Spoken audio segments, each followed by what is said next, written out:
para nós pularmos para o final aqui, houve aí na página 10 a letra A, fala do início dessa adoção e filiação que nós estamos comentando.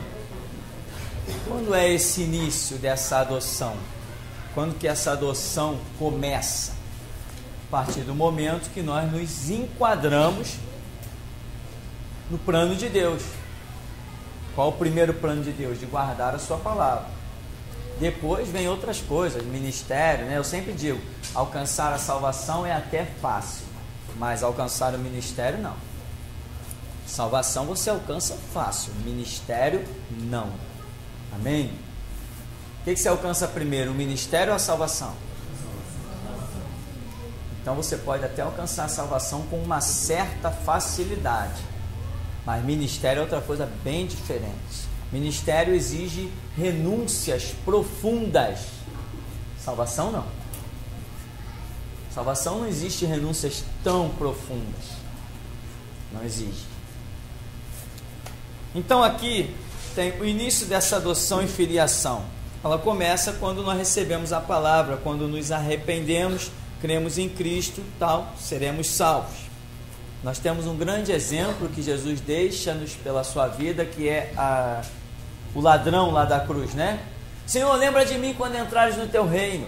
Quer dizer, chamou ele de Senhor, reconheceu que o reino dele não era deste mundo, porque como que aquele homem ia entrar em qual reino? Aquele pedaço humano todo desfigurado ali naquela cruz, ia entrar em qual reino? Então aquele ladrão da cruz diz, lembra de mim, Senhor, quando entrares no teu reino. Então o reconhecimento daquele homem naquele instante foi tremendo. Jesus falou, hoje mesmo estarás comigo no paraíso. Então quer dizer, naquele momento houve a adoção dele, de imediato houve uma salvação, mas ele não iria jamais alcançar um ministério. Então tem o resultado dessa adoção. O resultado dessa adoção foi tudo aquilo que nós estivemos comentando aí. E quando se completa esta adoção, né? Hoje nós em Cristo já somos filhos de Deus, mas somos um filho que podemos deixar de ser. Amém? Me dê um exemplo bíblico. Adão era um filho que deixou de ser? Saul esteve num propósito que deixou de ser? Salomão, se você ler ali Reis e Crônicas, o que Deus fala sobre Salomão, você vai até acreditar que Salomão não foi para o céu, que foi para o inferno, porque Deus fala pesado sobre Salomão. Entende, irmão? E as pessoas não entendem essas coisas ou não querem aceitar. Eu acho que mais falta entendimento. Tem gente que já disseram assim para mim, mas Deus teria um livro na Escritura de um homem que foi para o inferno? Sim. Qual o problema? Deus não trata com o homem pelo que ele será. Deus trata com o homem pelo que ele é. Então Deus, mesmo Deus sabendo que daqui a um mês você vai estar transgredindo e envergonhando o nome dele, ele não usa a sua onisciência para tratar contigo nesse sentido. Ele não está olhando, não, aquele camarada ali, né, Davi um dia vai adulterar com Betseba, vai mandar matar Urias, então eu não vou fazer nada na vida de Davi. Não, Deus não olhou isso, o futuro de Davi. Deus olhou o presente. Diz, Davi hoje é um homem segundo o meu coração. Davi hoje está enquadrado na minha palavra. Davi hoje tem aquilo que eu quero. Então hoje eu vou usar ele, vou contar com ele, vou me manifestar a ele. Quando Davi transgrediu, Deus olhou, Davi está fora do meu plano, Davi está fora do meu propósito. O cajado vai descer em cima de Davi, a espada vai descer em cima de Davi. Amém? Deus não trata com o homem usando a sua onisciência. Eu não vou levantar ninguém para pregar para aquela pessoa, porque eu sei que ela vai rejeitar. Não, Deus levanta, vai lá e prega. Vai lá e prega. Vai lá e prega. Até que ele determine, olha, não lançai mais pérola aos porcos. Entende? Então ele vai tratando. Ele não considera a coisa pela sua onisciência. Deus não emprega a sua onisciência para dizer, aquela pessoa vai transgredir o meu nome, vai transgredir os meus conceitos, então eu não vou tocar, não vou chamá-lo para a minha obra. Não, Deus olha o presente. Hoje você está enquadrado nos propósitos de Deus, então hoje ele vai tratar contigo. Amanhã você se desenquadra, amanhã ele vai tratar contigo. Se você está enquadrado, ele trata com bondade. Se você está desenquadrado, ele trata com repreensão e, dependendo de como você endureça o coração, vem até a condenação. Salomão, eu não creio na salvação de Salomão, eu não creio na salvação de Saul, mas foram grandes reis em Israel, deixaram ensinos de sabedoria e coisas tremendas, mas eu não creio na salvação deles. Outros acham um absurdo, para mim não, simplesmente não creio e ponto final. Cada um tem direito a crer da maneira que quiser. Pastor, no caso assim, aquelas duas formas que Jesus se referiu a Salomão, foi de uma forma assim, imparcial em relação a isso, que ele comentou, né, que nem mesmo Salomão se vestiu dessa forma e que a rainha do sul saiu da... Entendeu? Por exemplo, Jesus ali faz uma alusão tanto à riqueza de Salomão e depois faz uma alusão à sabedoria de Salomão, em duas situações diferentes. Primeiro Jesus diz assim, olha, olhai os lírios do campo, não andais solícitos quando o que havemos de comer, o que havemos de beber. Deus é que está acima de tudo. Olha os lírios do campo. Nem mesmo Salomão, em toda a sua glória, se vestiu como qualquer deles. Porque Salomão se vestia na dependência das riquezas da terra. Mas os lírios? Os lírios se vestem com aquela grandeza pela investida do poder de Deus. Então é isso que Jesus está usando a mente das pessoas, está querendo levar os discípulos, olha, buscai primeiro o reino de Deus, a sua justiça, as demais coisas serão acrescentadas. Assim como ele veste, sustenta a erva do campo, sustenta as aves do céu, assim vai sustentar também vocês, homens de pequena fé. Então primeiro, a segunda da sabedoria, né?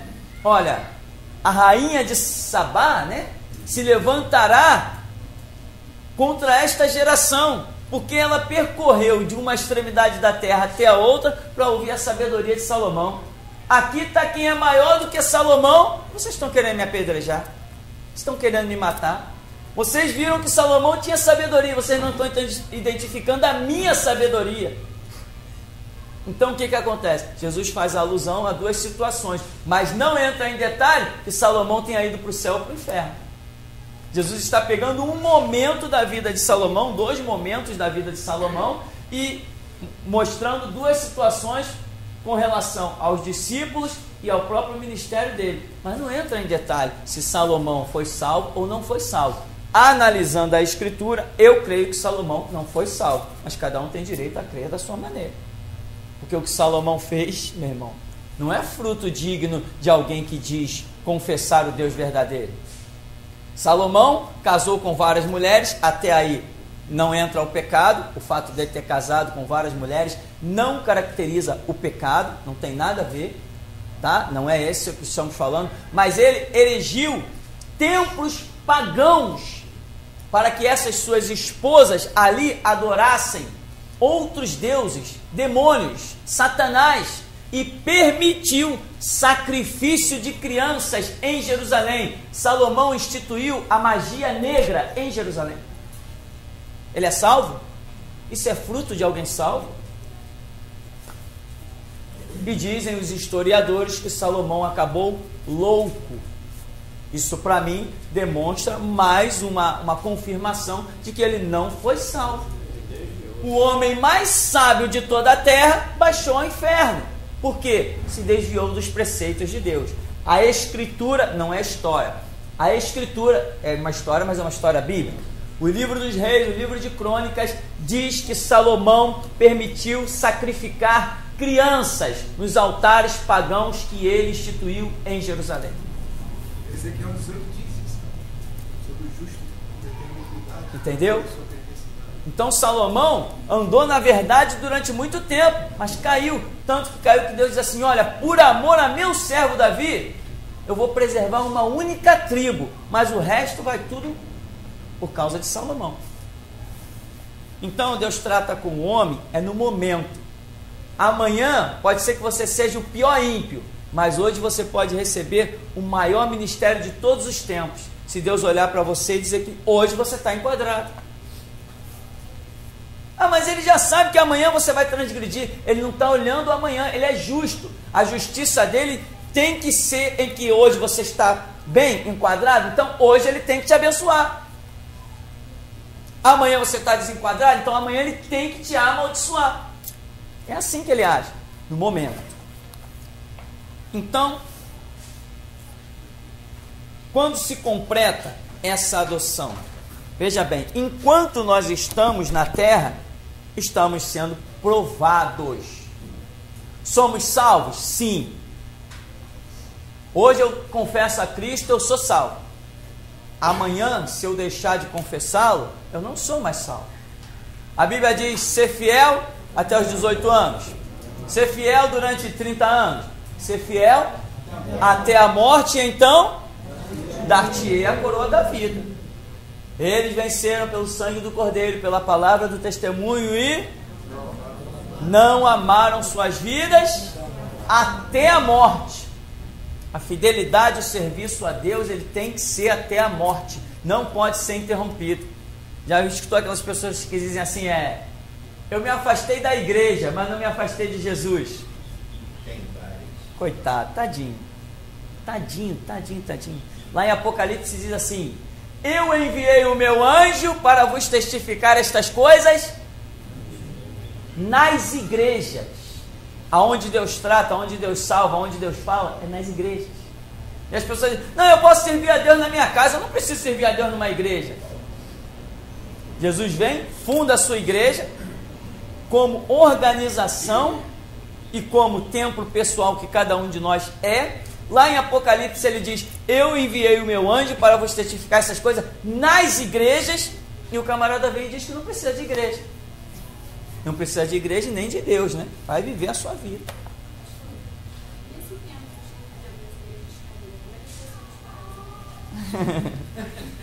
Boa pergunta, né? Todo mundo, todo dia faz essa pergunta, pela rádio, pela internet. Pastor, aqui na minha cidade tem isso, aquilo outro. Eu digo assim, misericórdia, está perdido mesmo. Irmão, faz da tua casa uma igreja. Ora, clama, não tem igreja, porque Deus não vai mandar uma pessoa ir para a Universal. O Deus que eu sirvo não manda ninguém para lá. O Deus que eu sirvo não manda. O Deus que eu sirvo não manda ninguém para a Igreja da Graça. Para Deus é amor. Para Cristo vive e os seus predestinados. Para G12, o Deus que eu sirvo não manda ninguém para isso. Aí o camarada me dá uma lista de 5, 10, 20 igrejas que tem na cidade dele. Eu digo assim, misericórdia. Irmão, da mesma maneira que você separava um tempo para ir para a igreja, separava um tempo para estudar a Bíblia, continue fazendo isso na sua casa. Clama a Deus até Deus mudar a dispensação, até Deus mudar a história. Mas o que adianta a pessoa? Não, eu tenho que frequentar uma igreja, já que não tem nenhuma, eu vou para essa mesmo. Não. Então quer dizer, já que não tem nenhuma igreja, eu vou para a igreja católica? Eu vou pegar o objeto ungido? Se eu estou num lugar onde a maldição está, eu recebo a maldição daquele lugar. Então fique em casa, cultua a Deus, busca a Deus. Hoje realmente a coisa mais difícil que tem hoje é encontrar uma igreja. A coisa mais difícil que tem hoje é encontrar uma igreja. Eu já fui chamado para pregar em vários lugares em que eu sabia que ia chegar lá e não tinha uma igreja. Tinha um grupo de pessoas, mas não era igreja. Mas Deus dizia, vai, eu ia e pronto.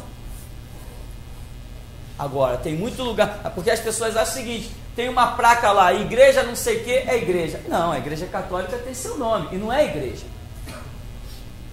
Ontem me perguntava uma pessoa pelo telefone, pastor, vocês aí são pentecostais? Eu dizia, não, meu irmão. São tradicionais? Não. Ué, o que vocês são? Nós cremos na Escritura. O nome da igreja é Geração Jesus Cristo. Porque o que é ser pentecostal? É nome? Se a pessoa não sabe o que a gente faz aqui, vai dizer que nós somos pentecostais ou tradicionais? Eu dizia para ele, se eu colocar uma placa escrita assim, Igreja Católica Apostólica Romana Pentecostal, ela passa a ser pentecostal? Por causa do nome? O que nós chamamos de pentecostal? Aqueles que creem nos dons, que creem na ministração do Espírito Santo, que creem na profecia. Isso é que a gente tradicionalmente passou a chamar de pentecostal, que também não tem nada a ver com a realidade, é só tradição. Porque em Atos 2 era dia de Pentecostes, quando houve aquela manifestação do Espírito Santo.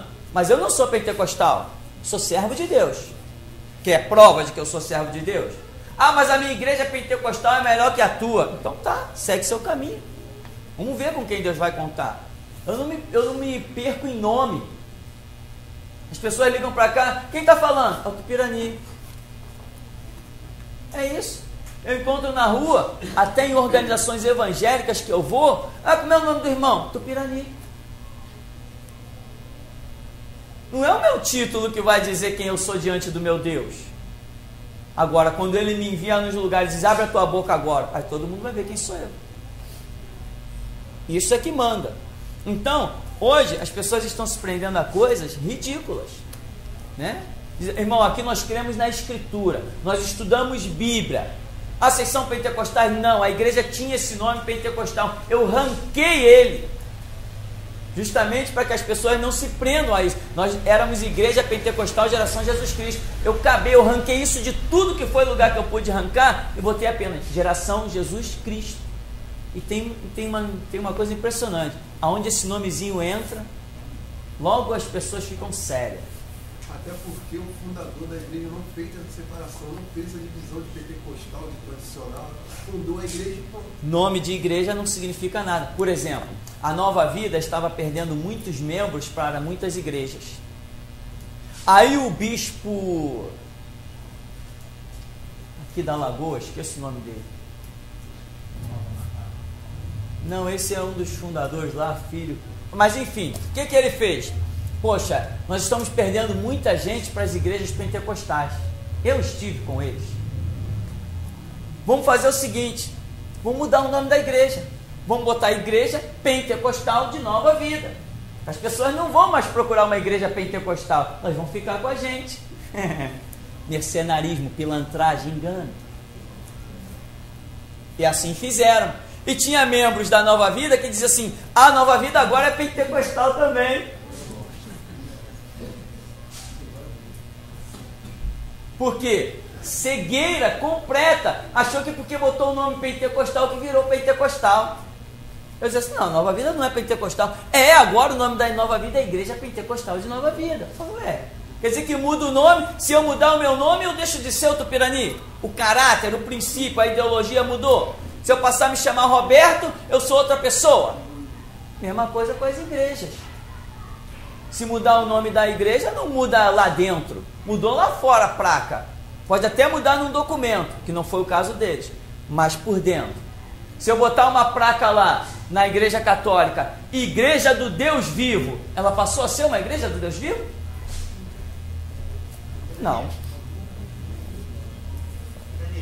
Por exemplo, tem pessoas, né, que se convertem nessas igrejas, né, da graça, essas outras igrejas. E há uma transformação assim dentro dela, por exemplo, para de fumar, para de beber, para de fazer um montão de coisa que fazia e não fazem mais, entendeu? Ali foi, de qualquer forma, foi pregada uma palavra, mesmo eles não estando enquadrada, mas ali também, ali naquela igreja, ele sempre tem um homem ali, no caso ali de Deus, ali pregando a palavra, vamos dizer assim, Não existe conversão. Não existe conversão, na minha opinião, em Igreja Universal, Igreja da Graça, Deus é amor. Não existe. Não existe, porque não existe Bíblia, não existe ensino bíblico. Conversão é aos princípios de Cristo. Aí você vê assim, eu parei de fumar. Vai lá nos Narcóticos Anônimos, os testemunhos são imensos.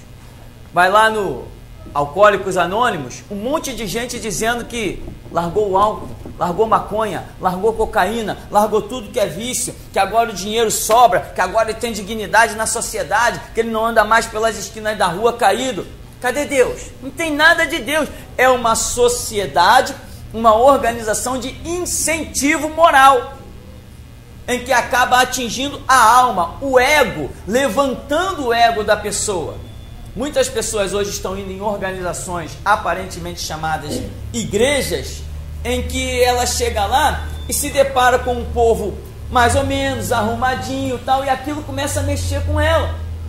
Ela ouve uma palavra de ânimo e tal, e aquilo acaba levantando a pessoa. E ela, na sua própria força, apoiada por uma palavra de ânimo, ela larga o fumo, larga as drogas, larga a prostituição, larga um monte de coisa. Mas conversão, não pode haver conversão onde não há palavra. Se não tem palavra, não tem conversão. Ah, eu me converti. Se converteu a quê? Não, eu estou na igreja tal. Não, quem converte não está na igreja tal. Quem converte tem que ter os princípios da palavra. Se converteu a quê? Tem que se converter à Bíblia. Se não se converteu à Bíblia, não adianta estar dentro de uma igreja. Então é isso que nós vemos por aí. Tem uma pregação dessa daqui que acho que é discernimento de espírito, que é impressionante. No dia dessa pregação aqui, Deus mostrou um vidro na porta da igreja e os demônios querendo entrar. E eles batiam naquele vidro, cachorros imensos, negros, furiosos, querendo entrar, e batiam no vidro. E aqui nós gravávamos num aparelhinho de fita cassete, um anjo com a mão em cima do aparelho, para nada dar errado naquela gravação.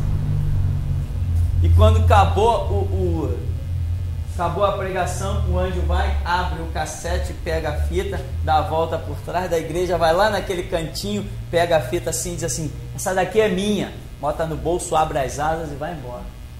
Falei, meu Deus, o que é isso? Impressionante, de arrepiar.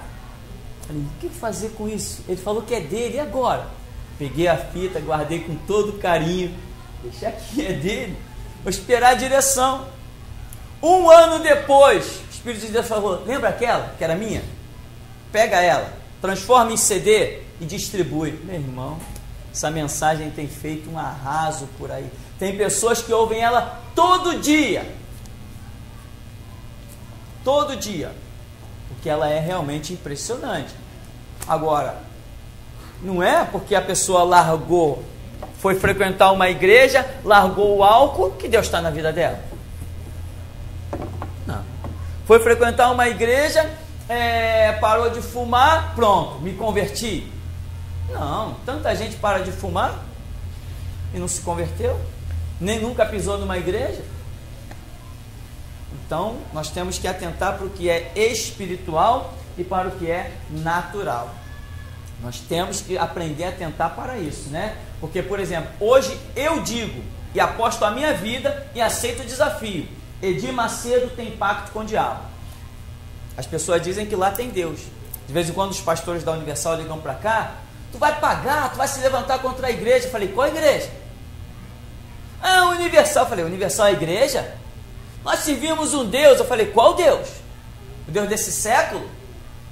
Nós servimos Jesus, eu desafio o teu Jesus. Porque eu não estou andando no que eu acho, no que eu penso. Quando eu dobro os meus joelhos, eu sei quem fala comigo. Então eu digo: Universal tem pacto com o diabo. Todos sabem? Não, até as pessoas que estão lá dentro não sabem. Mas eu digo: Edir Macedo tem pacto com o diabo.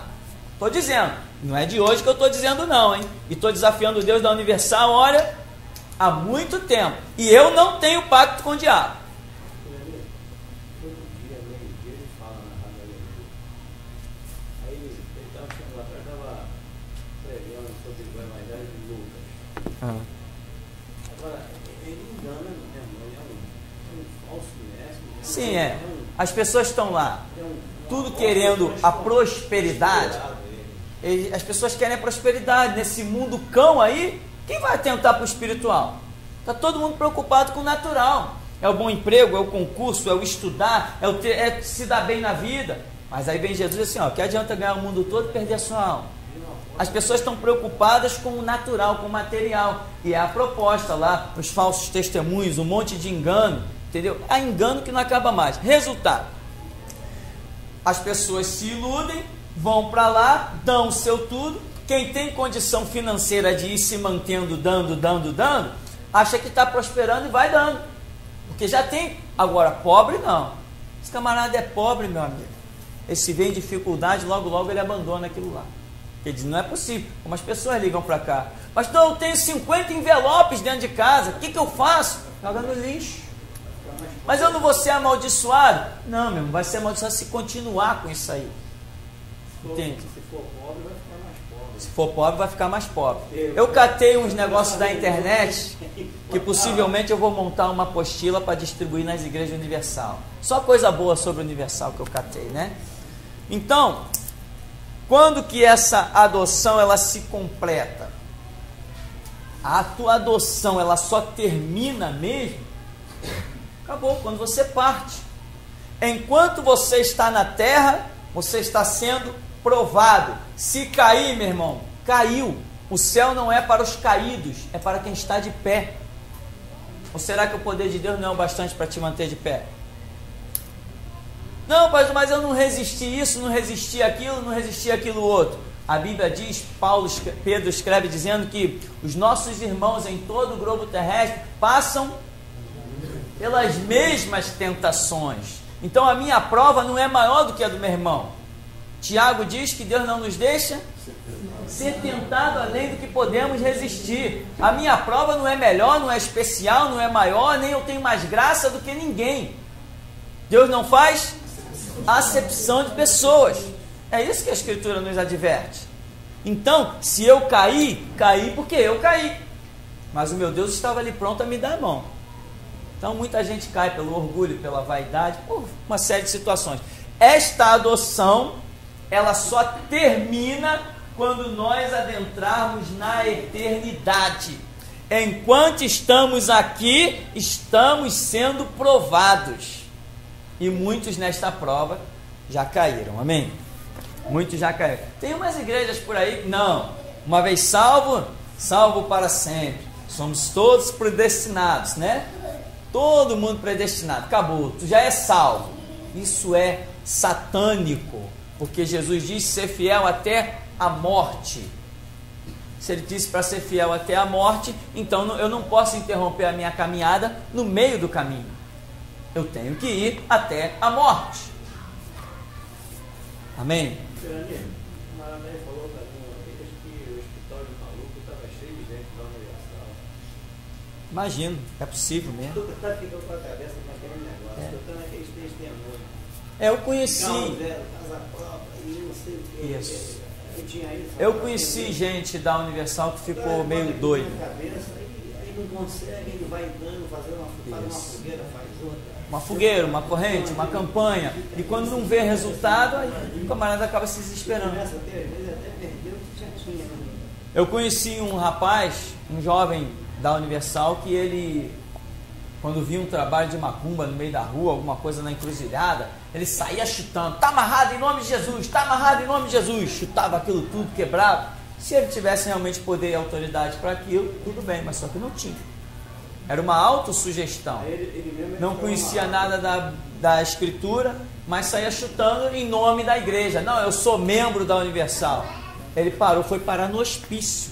Foi parar no hospício. Morava aqui no Santo Cristo. Foi parar no hospício e passou por situações muito difíceis. Acabou escapando. Acabou escapando. Mas foi parar no hospício e foi. Amém? Então, alguma pergunta aí nessa questão de adoção, filiação? Apenas frisar que você recebe os mesmos direitos. Que direitos são estes? Aqueles que o Senhor Jesus te concede. Pastor, só um equívoco aqui que o escritor deixou, que ele disse que lá na parte A, no início da adoção, ele diz assim, deu-nos também a fé, também seu pecado no mundo. Ah, sim. Tá, por exemplo, um bom tema para nós concluirmos nessa questão de adoção e filiação. Por exemplo, tem uma frase aí que o irmão Afonso está dizendo, um equívoco, deu-nos também a fé. Deus nos dá a fé?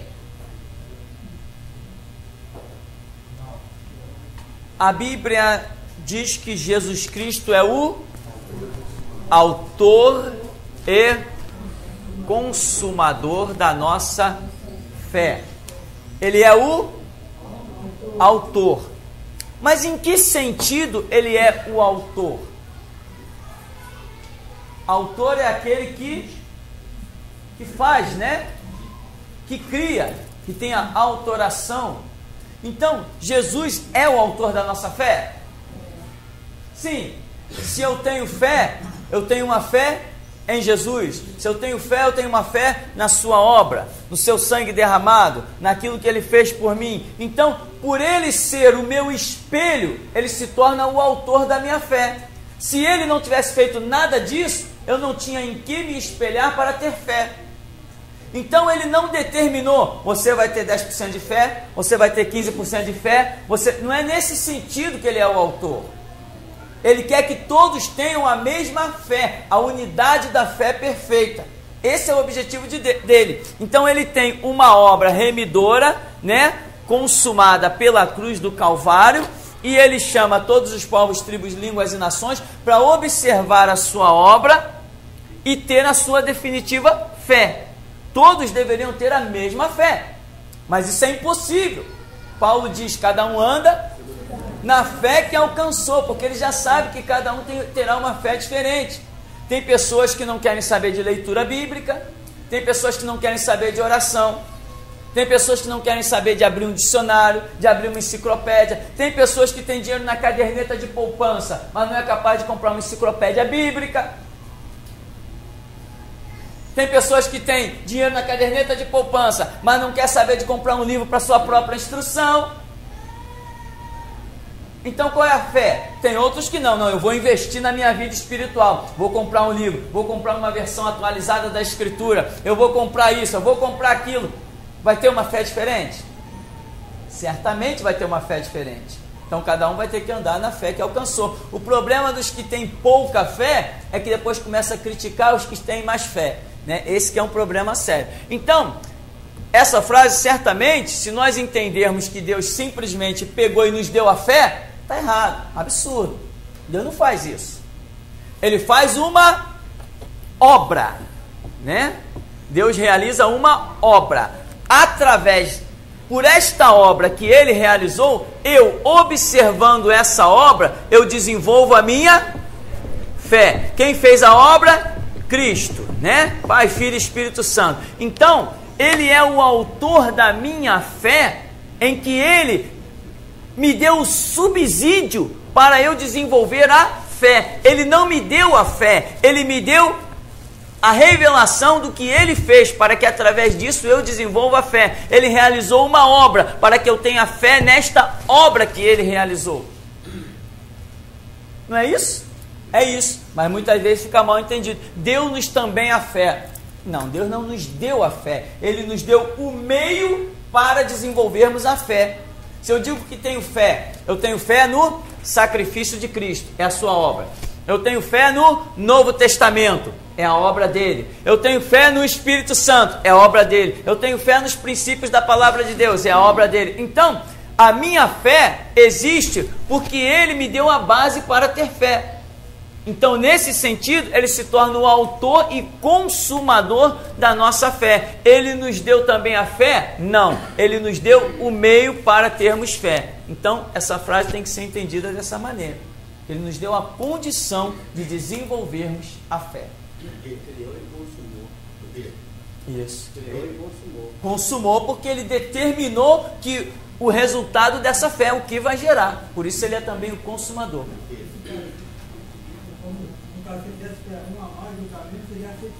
Seria acepção de pessoa, discriminação. Olhou para mim, já que eu sou mais bonito que você, logicamente, então eu vou dar mais fé para aquele ali e menos para aquele ali. Não, não é esse Deus que nós servimos. O Deus que nós servimos, ele tem um sacrifício único, um derramamento de sangue único, uma palavra única para quem se enquadrar. Não tem acepção de pessoas. E essa fé que ele dá, no caso, ela vai crescendo cada vez mais, que você vai se aprofundando na Escritura, que você vai lendo, você vai Sim, realmente. Quanto mais você se aprofunda na Escritura, você tem aí a chance de ter maior fé. Claro que não vamos descartar aqueles que se aprofundam na Escritura, mas não desenvolvem a fé, né? Não, isso aqui não é para mim não. Que isso, entrar numa fornalha, puxa, Daniel era demais, isso não é para mim não. Sadraque, Mesaque, Abednego. Entrar numa cova, puxa, isso que era homem de Deus. E eu? Quem que eu sou? Não tem mais Daniel sobre a terra, tem eu. Não tem mais Pedro sobre a terra, tem eu. Gideão já foi, agora sou eu. Elias já era, agora sou eu. Entendeu? Só que as pessoas, não é para mim, não foi para mim, Elias era o tal, Elias era o máximo, Pedro era o máximo. Então mata a igreja, acabou a igreja.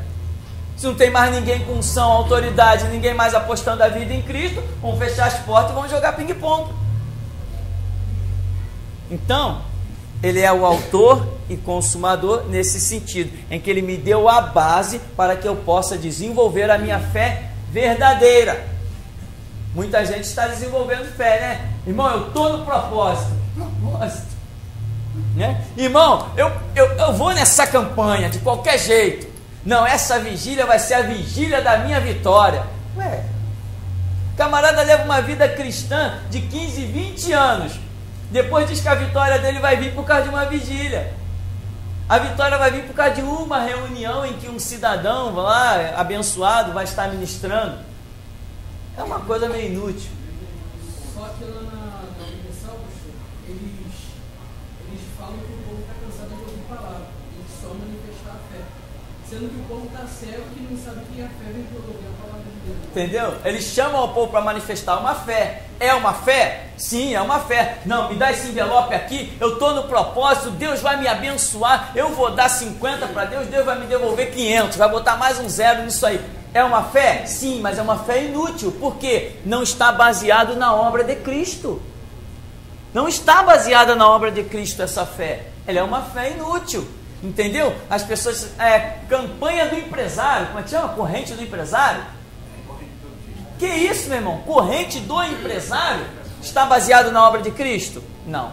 É uma fé? É inútil. Verdadeiramente o nome é certo, né? Fica acorrentado na corrente. Mas é o que acontece. Aí aparece, bota um para testemunhar, bota outro para testemunhar, e haja mentira em testemunho, e as pessoas dizem assim, se aconteceu com ele, vai acontecer comigo. Porque é isso que eles falam na televisão. Olha, se aconteceu com esse daqui, vai acontecer contigo também, minha amiga, meu amigo. É ou não é? Olha, ele não é melhor que você que está me ouvindo. Se aconteceu com ele, minha amiga, meu amigo, vai acontecer contigo. Você é incentivado a usar a mesma fé que aquela pessoa suposta. Aquela fé que supostamente aquela pessoa, entendeu? E assim a pessoa vai caminhando, de corrente em corrente, até que não consegue mais sair. Quantas pessoas, um homem ligou para cá, pastor, eu estou com um folheto aqui, que vocês distribuíram no Maracanã. Um senhor dava para ver e falou, olha, eu tenho 75 anos, tenho não sei quantos anos, ele falou, de Igreja da Graça. Falou assim, pastor, eu queria apenas entender uma coisa. Será que eu estou, parece 29 anos, ele falou, não estou lembrado. Eu estou há tantos tempos, será que eu estou esses anos todos enganado, pastor? Aí eu virei para ele e falei assim, olha irmão, veja bem, você conhece o Novo Testamento? Aí ele murmurou, já vi que ele não conhecia. Falei, olha só, lá eles dão o sabonete ungido para lavar a alma. Ele falou, dão. Eu falei assim, Jesus ensinou isso? Ele falou assim, eu creio que não. Eu falei, então analisa o irmão. Lá eles dão a pedra ou a água que veio do Rio Jordão? Dão. Eu falei, Jesus ensinou isso? E ele esteve lá pertinho, ele mandou alguém pegar dessa pedra, pegar dessa água? Ele falou assim, não, eu creio que não. Eu falei, então o irmão ora e analisa o irmão, se o irmão está enganado ou não. Entende? E ele ficou meio impressionado, já 75 anos, décadas já na igreja da desgraça, fazer o quê?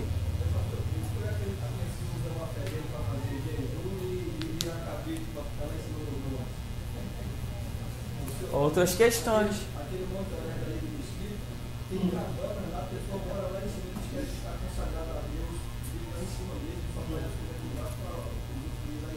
Pois é, são conceitos errados, são tipos de fé que não estão fundamentados na obra de Cristo.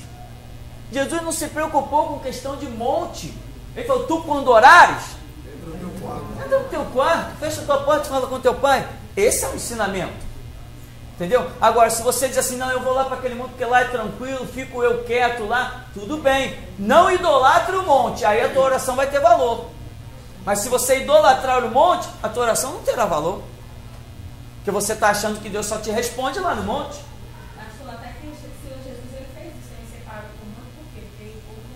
A multidão apertava Jesus. Então ele dizia assim, não, eu vou escapar. Criou-se uma doutrina, mas Jesus ensinou essa doutrina. Olha, vocês quando orar, vocês têm que subir o monte. O povo acredita porque eles falam que isso é um sacrifício, não subir o monte, Deus vai ter que responder o que a gente está. Sim, se é um sacrifício, pior ainda, mais ainda Deus não vai querer responder. Porque eu estou dizendo que o sacrifício de Cristo foi incompleto, que Ele ainda está cobrando o meu sacrifício. Aí não é graça. O que é graça? Favor imerecido. Nós estamos no tempo da graça, em que Jesus é o sacrifício completo. Para que eu seja atendido, para que eu seja curado, para que eu tenha poder, eu tenho que olhar para a cruz de Cristo. Se eu disser, não, eu também preciso me sacrificar. Não, eu tenho que fazer aquilo que Deus me manda fazer. O meu sacrifício vai se compor das renúncias que Ele me pedir para fazer. Mas se eu fizer um sacrifício querendo me auto-justificar, Deus vai abominar. Porque, em outras palavras, eu estaria dizendo que o sacrifício de Cristo não foi o bastante.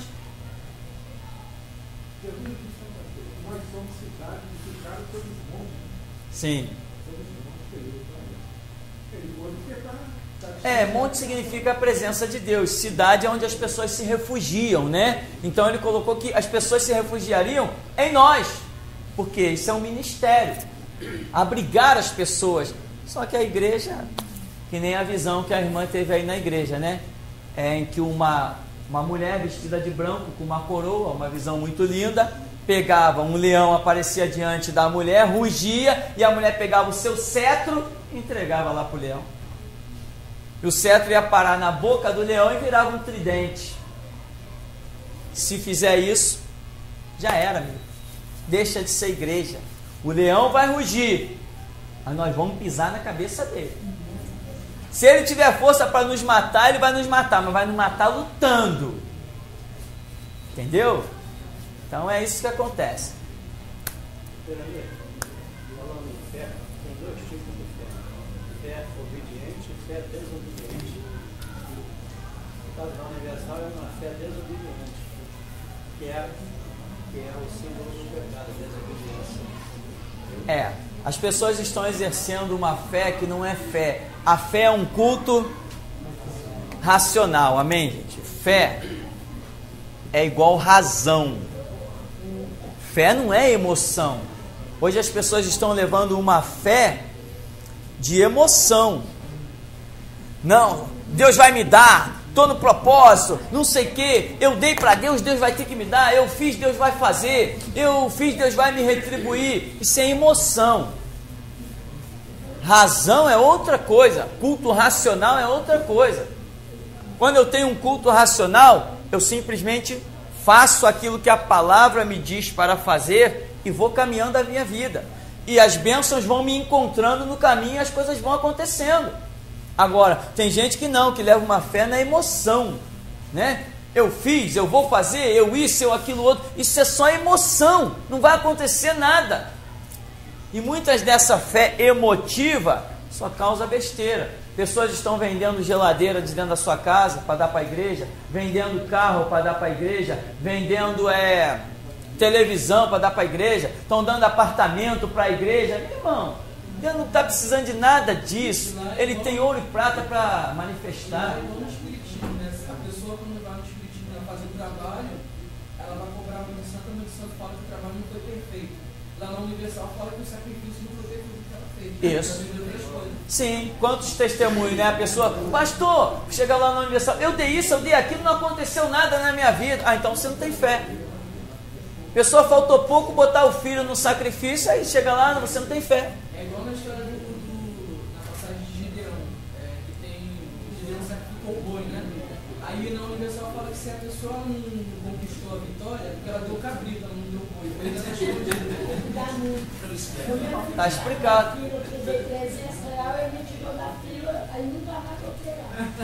É isso aí. Quem dá mais, né? Quanto a senhora vai dar boi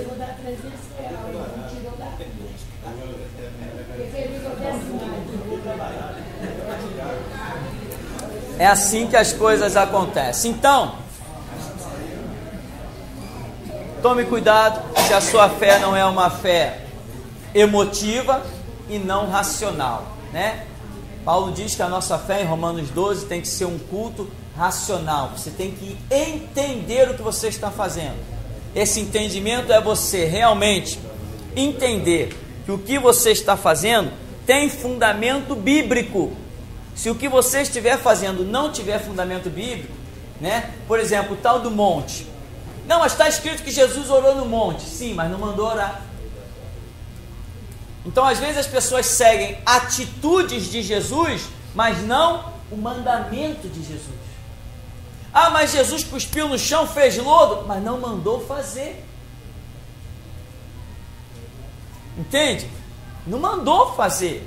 Ele fez, mas não mandou fazer. Então nós temos que atentar para isso. Existem as narrativas da Escritura, mas ali tem os mandamentos, a maneira que nós temos que nos conduzir. Vai para a intimidade do quarto e vê a direção de Deus. Amém? Então nós vamos ficar por aqui em nome de Jesus.